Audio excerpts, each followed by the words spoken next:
ਹਿਰਦੇ ਵਿੱਚ ਜਿਹੜਾ ਵਾਹਿਗੁਰੂ ਦਾ ਧਿਆਨ ਕਰਨਾ ਨਾ, ਇਹੀ ਵਿਭੂਤੀ ਮਿਲੀ ਹੋਈ ਐ।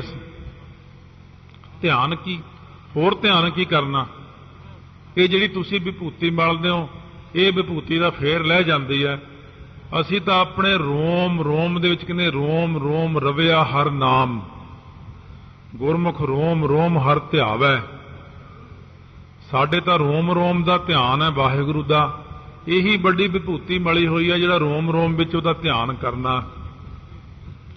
ਖਿੰਥਾ ਕਹਿੰਦੇ ਮਹਾਰਾਜ ਜੀ ਫਿਰ ਖਿੰਥਾ ਪਹਿਨੋ, ਖਫਣੀ, ਉਹ ਲੰਬੇ ਸਾਰੇ ਚੋਗੇ ਜਿਹੜੇ ਪਾਉਂਦੇ ਨੇ ਗਿੱਟਿਆਂ ਤੱਕ।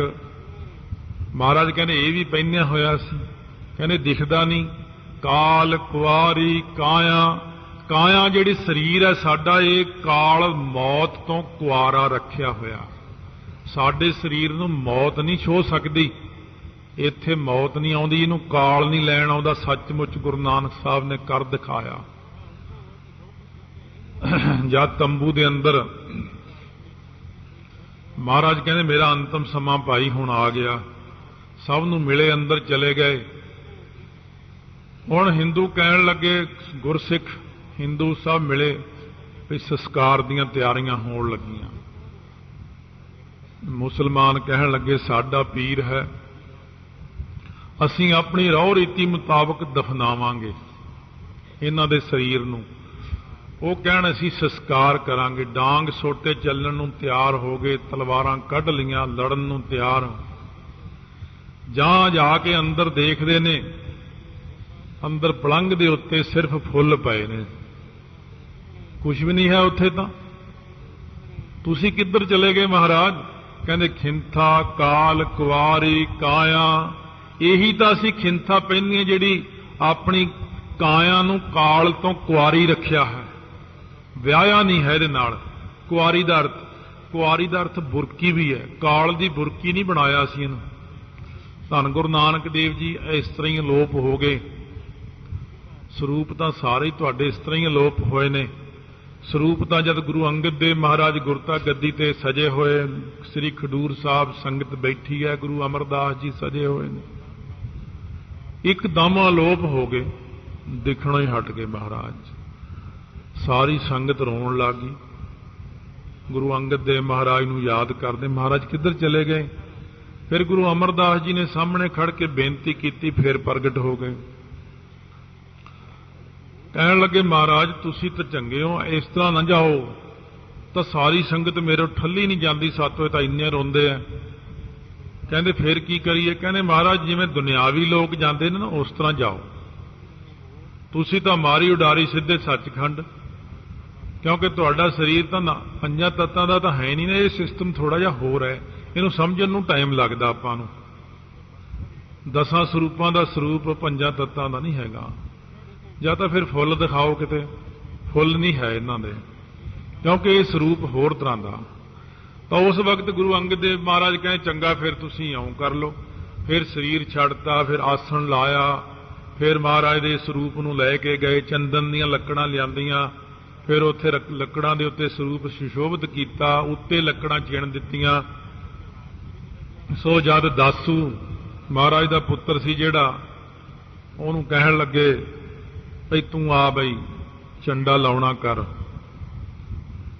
ਤਾਂ ਉਸ ਵਕਤ ਜਦੋਂ ਲਾਉਣ ਲੱਗੇ ਚੰਡਾ, ਉਹ ਵਿੱਚੋਂ ਦੇਖੇ ਲੱਕੜਾਂ ਦੇ, ਗੁਰੂ ਅਮਰਦਾਸ ਜੀ ਨੂੰ ਕਹਿਣ ਮਹਾਰਾਜ ਇਹ ਕੀ ਸਰੂਪ ਤਾਂ ਹੈ ਨਹੀਂਗਾ ਵੀ ਲੱਕੜਾਂ 'ਚ। ਗੁਰੂ ਅਮਰਦਾਸ ਜੀ ਕਹਿੰਦੇ ਬਸ ਇੰਨਾ ਹੀ ਬਹੁਤ ਹੈ, ਹੁਣ ਤੂੰ ਰੌਲਾ ਨਾ ਪਾ। ਉਹ ਸਰੂਪ ਇਹੋ ਜਿਹਾ ਬੰਦਿਆਂ ਵਰਗਾ ਸਰੂਪ ਨਹੀਂ ਹੈ ਉਹਨਾਂ ਦਾ। ਇਹ ਤਾਂ ਆਪਣੀ ਇੱਛਾ ਨਾਲ ਸਰੂਪ ਧਾਰਦੇ ਨੇ ਤੇ ਇੱਛਾ ਨਾਲ ਹੀ ਚਲੇ ਜਾਂਦੇ ਨੇ। ਇਸ ਕਰਕੇ ਮਹਾਰਾਜ ਕਹਿੰਦੇ ਜਿਹੜਾ ਸਾਡਾ ਸਰੀਰ ਹੈ ਨਾ, ਜਾਂ ਸਾਡੇ ਗੁਰਸਿੱਖਾਂ ਦਾ ਵੀ ਸਰੀਰ ਹੈ, ਇਹ ਬਾਣੀ ਪੜ੍ਹਨ ਵਾਲਿਆਂ ਦਾ ਸਰੀਰ, ਇਹ ਕਾਲ ਤੋਂ ਰਹਿਤ ਹੁੰਦਾ। ਕਾਲ ਇਹਨਾਂ ਨੂੰ ਲੈਣ ਨਹੀਂ ਆਉਂਦਾ। ਸੋ ਬਾਬਾ ਸੋਹਣ ਸਿੰਘ ਜੀ ਵਿਧੀ ਚੰਦੀਏ ਮਹਾਂਪੁਰਸ਼, ਭਾਈ ਵਿਧੀ ਚੰਦ ਦੀ ਅੰਸ ਬੰਸ ਵਿੱਚ ਜਿਹੜੇ ਹੋਏ ਨੇ, ਜਦ ਉਹਨਾਂ ਨੇ ਸਰੀਰ 1975 ਛੱਡਿਆ ਸੀ ਤਾਂ ਬਾਬਾ ਕਰਤਾਰ ਸਿੰਘ ਜੀ ਖਾਲਸਾ ਉਦੋਂ ਉੱਥੇ ਕੋਲ ਸੀ, ਬੁਲਾ ਲਿਆ ਸੀ ਉਹਨਾਂ ਨੇ। ਕਹਿੰਦੇ ਆ ਜਾਓ ਕਰਤਾਰ ਸਿੰਘ, ਹੁਣ ਮੈਂ ਜਾਣਾ ਸੱਚਖੰਡ ਨੂੰ। ਡਾਕਟਰ 6-7 ਕੋਲ ਬੈਠੇ ਆ। ਕਹਿੰਦੇ ਡਾਕਟਰ ਚੈੱਕ ਕਰ ਲਓ ਭਾਈ ਮੇਰੀਆਂ ਨਬਜ਼ਾਂ, ਉਹ ਨਬਜ ਦੇਖਦੇ ਨੇ। ਲੱਤਾਂ ਵਿੱਚ ਤਾਂ ਕਹਿੰਦੇ ਹੈ ਹੀ ਨਹੀਂ ਕਿਤੇ, ਬਾਹਾਂ ਵਿੱਚ ਵੀ ਨਬਜ ਨਹੀਂ ਚੱਲਦੀ। ਮਹਾਰਾਜ ਇੱਥੋਂ ਵੀ ਖਤਮ ਹੋ ਗਈ।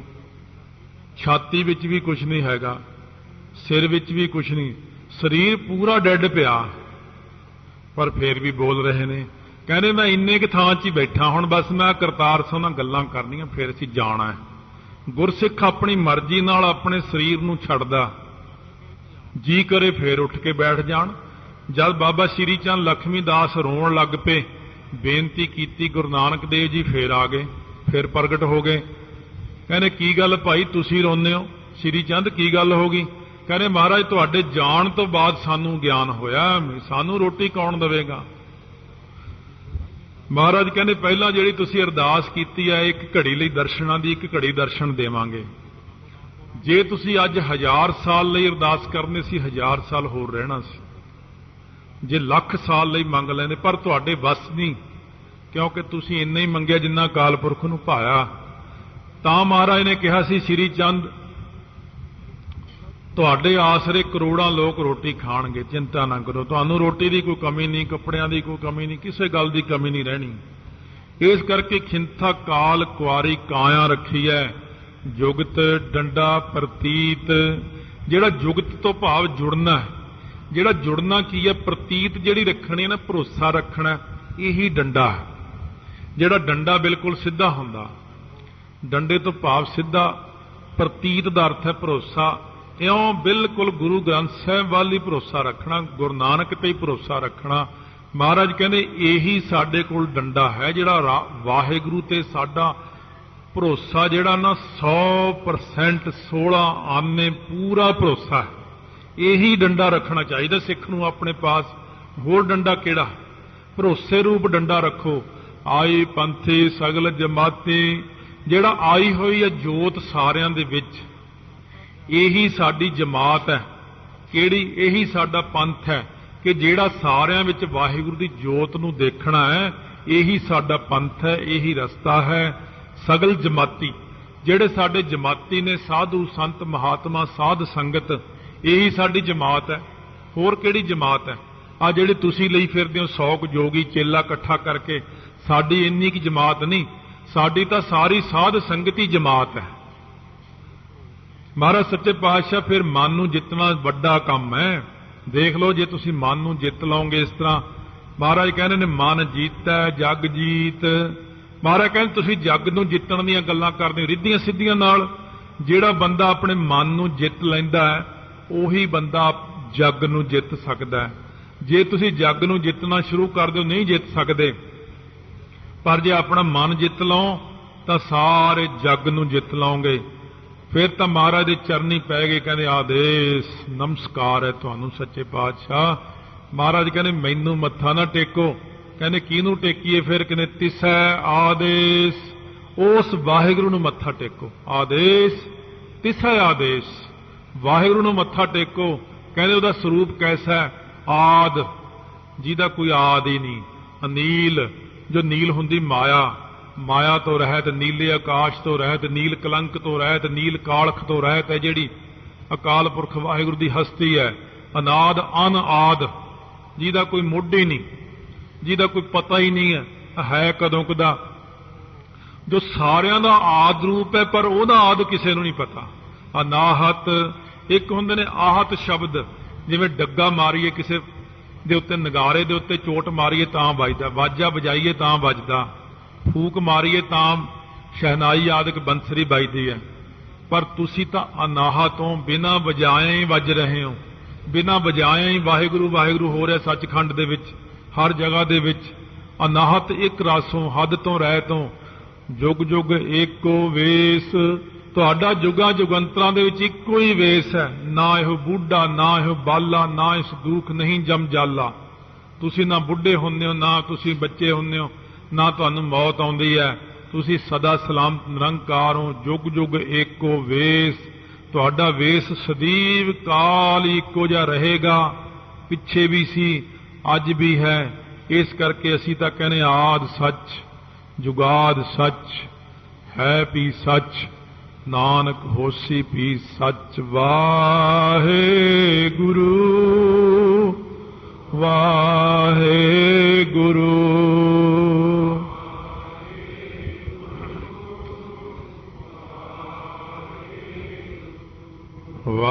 ਵਾਹਿਗੁਰੂ ਵਾਹਿਗੁਰੂ।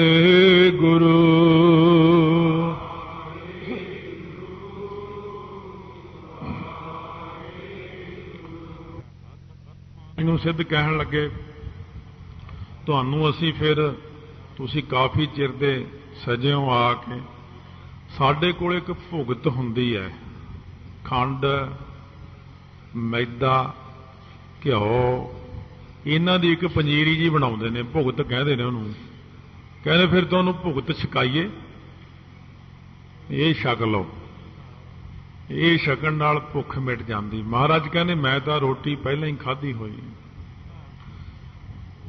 ਸੋ ਮਹਾਰਾਜ ਪੰਜਵੇਂ ਪਾਤਸ਼ਾਹ ਨੇ ਜਿਵੇਂ ਬਚਨ ਕੀਤੇ ਨੇ, ਥਾਲ ਵਿੱਚ ਤਿੰਨ ਵਸਤੂ ਪਈਓ, ਸਤ ਸੰਤੋਖ ਵਿਚਾਰੋ, ਅੰਮ੍ਰਿਤ ਨਾਮ ਠਾਕੁਰ ਕਾ ਪਇਓ, ਜਿਸ ਕਾ ਸਭ ਸਾਧਾਰੋ, ਜੇ ਕੋ ਖਾਵੇ ਜੇ ਕੋ ਪੁੰਚਾ ਤਿਸ ਕਾ ਹੋਏ ਉਧਾਰੋ, ਇਹ ਵਸਤ ਤਜੀ ਨਾ ਜਾਏ, ਨਿਤ ਨਿਤ ਰਖੁਰ ਧਾਰੋ। ਗਿਆਨ ਦਾ ਭੋਜਨ, ਭੁਗਤ ਗਿਆਨ।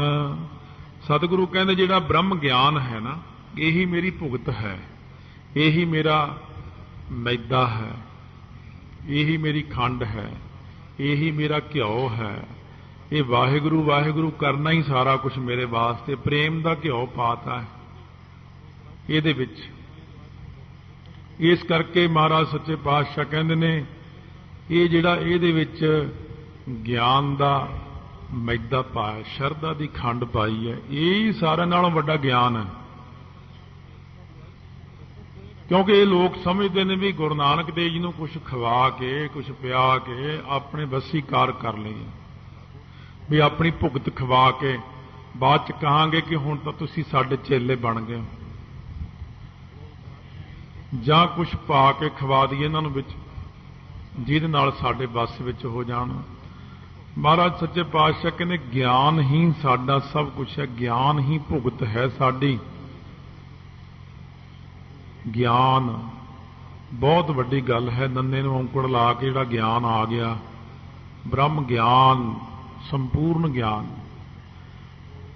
ਕਹਿਣ ਲੱਗੇ ਮਹਾਰਾਜ ਸਾਡੀ ਇੱਕ ਇੱਥੇ ਭੰਡਾਰਨ ਰੱਖੀ ਹੁੰਦੀ ਮਾਈ, ਜਿਹੜੀ ਸਾਰਿਆਂ ਲਈ ਲੰਗਰ ਤਿਆਰ ਕਰਦੀ, ਭੋਜਨ ਤਿਆਰ ਕਰਦੀ ਹੈ। ਜਦੋਂ ਭੋਜਨ ਤਿਆਰ ਹੋ ਜਾਂਦਾ ਹੈ ਤਾਂ ਉਹ ਨਾਦ ਵਜਾਉਂਦੀ ਹੈ। ਜੋਗੀ ਲੋਕ ਫਿਰ ਨਾਦ ਵਜਾਉਂਦੇ ਨੇ। ਬਿਗਲ ਜਿਹਾ ਜਿਹੜਾ ਹੁੰਦਾ ਤਾਂਬੇ ਦਾ ਬਣਿਆ ਹੋਇਆ, ਇਹਨੂੰ ਨਾਦ ਕਹਿੰਦੇ ਨੇ। ਇਹ ਬਿਗਲ ਤਾਂ ਸਿਰਫ ਖਾਸ ਸਮੇਂ ਤੇ, ਜਿਵੇਂ ਰੋਟੀ ਵਗੈਰਾ ਤਿਆਰ ਹੋ ਗਈ ਉਦੋਂ ਵੱਜਦਾ। ਇੱਕ ਹੁੰਦੀ ਸਿੰਗੀ, ਹਿਰਨ ਦਾ ਸਿੰਗ ਜਿਹਾ ਹੁੰਦਾ, ਇਹ ਸਿੰਗੀ ਵੱਜਦੀ ਜਦੋਂ ਕਿਤੇ ਖੁਸ਼ੀ 'ਚ ਆ ਜਾਣ ਉਦੋਂ ਹੀ ਵਜਾ ਦਿੰਦੇ ਨੇ, ਜਦੋਂ ਖੁਸ਼ੀ ਹੋਈ ਉਦੋਂ ਹੀ ਵਜਾ ਦਿੱਤਾ। ਇਹ ਵਜਾਉਂਦੇ ਹੀ ਰਹਿੰਦੇ ਨੇ। ਸੋ ਮਹਾਰਾਜ ਗੁਰੂ ਨਾਨਕ ਦੇਵ ਸੱਚੇ ਪਾਤਸ਼ਾਹ ਕਹਿੰਦੇ ਇਹ ਜਿਹੜੀ ਤੁਹਾਡੀ ਭੰਡਾਰਨ ਮਾਈ ਰੱਖੀ ਹੋਈ ਹੈ, ਇਹ ਰੋਟੀ ਤਿਆਰ ਕਰਕੇ ਤੁਹਾਨੂੰ ਆਵਾਜ਼ ਦਿੰਦੀ ਹੈ। ਇਹ ਤੁਹਾਨੂੰ 100 200 300 ਸਿੱਧ ਹੋਵੋਗੇ ਤੁਸੀਂ ਵੱਧ ਤੋਂ ਵੱਧ, ਇੰਨਿਆਂ ਕੁ ਨੂੰ ਖਵਾਉਂਦੀ ਆ ਬਸ। ਬਾਕੀ ਦੀ ਜਿਹੜੀ ਦੁਨੀਆ ਇਹਨੂੰ ਰੋਟੀ ਕੌਣ ਖਵਾਊਗਾ? 84 ਲੱਖ ਜੂਨ ਨੂੰ ਕੌਣ ਖਵਾਊਗਾ? ਕਹਿੰਦੇ ਮਹਾਰਾਜ ਅਸੀਂ 84 ਲੱਖ ਜੂਨ ਤੋਂ ਕੀ ਲੈਣਾ, ਅਸੀਂ ਤਾਂ ਸਾਡਾ ਆਪਣਾ ਤਿਆਰ ਹੋ ਗਿਆ, ਖਾ ਪੀ ਲਿਆ। ਮਹਾਰਾਜ ਕਹਿੰਦੇ ਭੰਡਾਰਨ ਤਾਂ ਸਾਡੇ ਕੋਲ ਵੀ ਰੱਖੀ ਹੋਈ ਹੈ, ਪਰ ਸਾਡੀ ਭੰਡਾਰਨ ਬਹੁਤ ਵੱਡੀ ਹੈ। ਤੁਹਾਡੇ ਭੰਡਾਰਨ ਵਰਗੀ ਨਹੀਂ ਵੀ 300 ਬੰਦੇ ਨੇ ਰੋਟੀ ਖਵਾਤੀ ਤੇ ਭੰਡਾਰਨ ਦਾ ਕੰਮ ਮੁੱਕ ਗਿਆ। ਮਹਾਰਾਜ ਤੁਹਾਡੇ ਨਾਲ ਤਾਂ ਇਹ ਭਾਈ ਬਾਲਾ ਹੈ, ਭਾਈ ਮਰਦਾਨਾ, ਆ ਮਾਈ ਤਾਂ ਕੋਈ ਤੁਹਾਡੇ ਨਾਲ ਦੇਖੀ ਨਹੀਂ ਹੈ ਜਿਹੜੀ ਭੰਡਾਰਨ ਹੋਵੇ। ਮਹਾਰਾਜ ਗੁਰੂ ਨਾਨਕ ਦੇਵ ਜੀ ਕਹਿਣ ਲੱਗੇ ਦਇਆ ਭੰਡਾਰਨ। ਕਹਿੰਦੇ ਜਿਹੜੀ ਭਾਈ ਦਇਆ ਕਰਨੀ ਆ ਨਾ ਕਿਸੇ ਤੇ, ਭੰਡਾਰਨ ਤਾਂ ਇਹੀ ਹੈ। ਗੁਰੂ ਨਾਨਕ ਸਾਹਿਬ ਦੀ ਅਕਾਲ ਪੁਰਖ ਦੀ ਭੰਡਾਰਨ ਹੈ ਦਇਆ। ਮਹਾਰਾਜ ਗੁਰੂ ਨਾਨਕ ਦੇਵ ਜੀ ਕਹਿੰਦੇ ਕੋਈ ਬੰਦਾ ਕਿੰਨਾ ਹੀ ਪਾਪੀ ਹੈ, ਕਿੰਨਾ ਹੀ ਕੈਸਾ ਹੈ, ਵਾਹਿਗੁਰੂ ਦਇਆ ਕਰਕੇ ਸਭ ਨੂੰ ਖਾਣ ਨੂੰ ਦਿੰਦੇ ਨੇ। ਸਤਿਗੁਰੂ ਦੀ ਦਇਆ ਹੈ। ਜੇ ਸਾਡੀਆਂ ਕਰਤੂਤਾਂ ਦੇਖੇ ਰੱਬ ਤਾਂ ਸਾਨੂੰ ਰੋਟੀ ਨਾ ਦੇਵੇ, पर फिर भी रोटी दिंदा है। ये दया भंडारण है गुरु घर दे विच, भंडारण है दया। दया करके ही कोई आ जाए पंगत विच बैठ जे, गरीब अमीर कैसा भी बैठ जे, संगत विच आ जे। गुरु नानक साहब का भंडारा शब्द का भी खुला है ते कड़ा प्रसाद भी मिलता है। दया भंडारण है साडे च मुख, धौल धर्म दया का पूत, ये दया है। ते फिर महाराज ने दया का कितना विस्तार किया। दया कपाह संतोख सूत, जत गंढी सत वट दया, जी दया प्रवान। इस करके महाराज सच्चे पातशाह कहते जे ये जोगी वो तुहाडे तो बिना कोई होर आके उरे बैठ जे बंदा कि उन्होंने भी रोटी देओगे, उन्होंने तो भजा दिंदे हो तुसीं, चल दौड़ इत्थों। ये साडे वास्ते संतां वास्ते खाना बनिया, जोगियां वास्ते, तू किधरों आ गया इत्थे। पर महाराज सच्चे पातशाह कहने जिहड़ा असीं भंडारा खोलना उहदे च किसे नूं ना नहीं होवेगी, ये है दया। फिर जिहड़ा तुसीं कहने हो असीं नाद वजाउने आ तैयार करके, नाद तां पहिलां ही वज रिहा, घट घट वज है नाद, घट घट दिलां दिलां दे विच, हिरदियां हिरदियां दे विच वो जिहड़ा नाद वजदा ना, अनहद शब्द एक रस, वो दिलां दिलां दे विच वज रिहा है। जो बोलत है मिर्ग मीन पंखेरू, सो बिन हर जापत है नहीं होर। धरत पाताल आकाश है मेरी जिंदड़िए, सब हर हर नाम ध्यावै राम। कोई भी बोलदा है सबै घट राम बोलै, रामा बोलै राम बिना को बोलै रे। महाराज कहने घट घट वज है नाद, सारियां विच नाद उसे दा ही वज रिहा। सारे वजाउने असी नाद मिल के, सतनाम श्री वाहेगुरु साहिब जीओ, सतनाम श्री वाहेगुरु साहिब जी, सतनाम श्री वाहेगुरु, सतनाम श्री वाहेगुरु साहिब जी, सतनाम श्री वाहेगुरु। ये साडा नाद है, ये दिलां दिलां च जिहड़ा वाजा वजदा है, ये जंत जिहड़ा है वाजा है, मनुख जिहड़ा वाजा है, पशु पंछी रब दे वाजे हन। ये वजाए होए वजदे ने, जन नानक वजह वजाया, ये वजाए होए वाजे वजदे ने। ये हर जीव गुफा अंदर रख के बाजा पवन वजाया, वजाया बाजा पौन नौ द्वारे प्रगट किए, 10वां गुप्त रखाया। गुरुद्वारा लाए भावनी एक न 10वां द्वार दिखाया, तह अनेक रूप नव नव निध, तिस दा अंत न जाई पाया। कह नानक हर प्यार है जीव गुफा अंदर रख के बाजा पवन वजाया। महाराज कहते बाजा तो हर थां वजदा ही रहिंदा घट घट। फिर देखिया कहने लगे महाराज फिर तुसी आओ करो, तुहानू असी उच्ची पदवी दिन्ने आ, तुसी साडे च मालक बन जाओ, नाथ बन जाओ। क्योंकि सारियां सिद्धां विच कुल 9 नाथ ने, असी नाथां दे च तुहाडी गिनती लियाउने आ। नाथ मालक नूं कहंदे ने, तुसी भी मालक बन जाओगे। 100-200 बंदा तुहाडे अधीन होवेगा, सारे सिद्ध तुहाडे अधीन होणगे। जिन्ने साडे चेले बालके ने दुनिया च लखां चेले बालके ने, वो तुहाडे अधीन होणगे।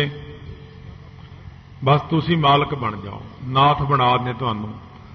महाराज गुरु नानक देव सच्चे पातशाह फरमाउंदे, आप नाथ, कहंदे आप ही नाथ है, अकाल पुरख। मालक तो वो आप ही है, असीं काहदे मालक बन सकते हैं? क्योंकि सतगुरु वैसे तो हुण नासवंत नहीं हैगे, पर शरीर की उदाहरण दिंदे कहंदे ने जिहड़ा शरीर है तो नासवंत है, किन्नी क देर नाथ रहूंगा मैं? जब तुसीं किन्नी क देर नाथ रहोगे फिर तो मर ही जाना एक दिन।